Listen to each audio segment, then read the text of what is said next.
Young India skill యూనివర్సిటీకి శంకుస్థాపన చేశారు సీఎం రేవంత్. స్కిల్ యూనివర్సిటీలో 17 కోర్సులని అందుబాటులోకి తీసుకొస్తామన్నారు. ఈ ఏడాది మాత్రం 6 కోర్సులని ప్రారంభిస్తామని తెలిపారు. ఏడాదికి యావరేజ్ ఫీజు 50,000గా ఉంటుందని తెలిపారు ముఖ్యమంత్రి.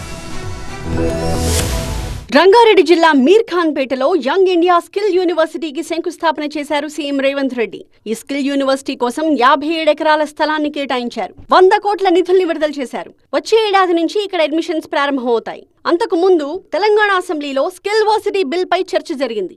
మహాత్మా గాంధీ స్ఫూర్తిగా తెలంగాణలో యంగ్ ఇండియా స్కిల్ యూనివర్సిటీ ఏర్పాటు చేస్తున్నామని చెప్పారు సీఎం రేవంత్ రెడ్డి. స్కిల్ యూనివర్సిటీలో మొత్తం 17 కోర్సుల్ని అందుబాటులోకి తీసుకొస్తామన్నారు. ఈ ఏడాది 6 కోర్సులు ప్రారంభిస్తామన్నారు. ఈ యంగ్ ఇండియా స్కిల్స్ యూనివర్సిటీ తెలంగాణలో దాదాపుగా 17 కోర్సులను మేము ప్రవేశపెట్టాలని నిర్ణయం తీసుకున్నాం అధ్యక్ష. ఈ 17 కోర్సులు కూడా ఉద్యోగ ఉపాధి అవకాశాలు కల్పిస్తాయి.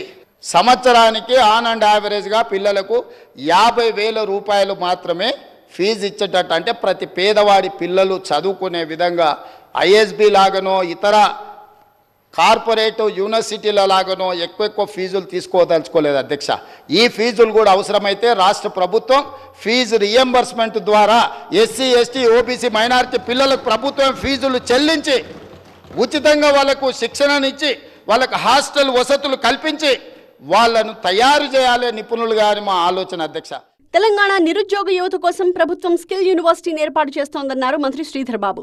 స్కిల్ యూనివర్సిటీ కోసం శాశ్వత క్యాంపస్ ని ఏర్పాటు చేయబోతున్నామన్నారు. ఈ రోజు రాష్ట్రానికి సంబంధించిన మన యువత గొప్ప మానవ వనరులుగా, ఈ రాష్ట్రానికి సంబంధించి రేపు నైపుణ్య రంగంలో ఏ పరిశ్రమలకు సంబంధించి అంతర్జాతీయ స్థాయిలో ఉన్న పరిశ్రమలు ఇక్కడ స్కిల్ సెట్ వారికి అందుబాటులో ఉంటాయంటే పరిశ్రమలు కూడా ఇక్కడికే వచ్చి స్థాపన చేయటం జరుగుతుందని ఒక ప్రత్యేకమైన ఆలోచనతో ఇది win win situation. Skill university ద్వారా నిరుద్యోగులకు ఉద్యోగాలు వస్తాయని డిప్యూటీ సీఎం భట్టి విక్రమార్క అన్నారు. అందరి సలహాలు సూచనలు తీసుకున్నామన్నారు. అందరికీ మేలు జరిగేలా స్కిల్ యూనివర్సిటీ ఉంటుందని వివరించారు. గతంలో కొంతమంది వ్యక్తుల కోసమే ప్రైవేట్ యూనివర్సిటీని తీసుకొచ్చారని విమర్శించారు.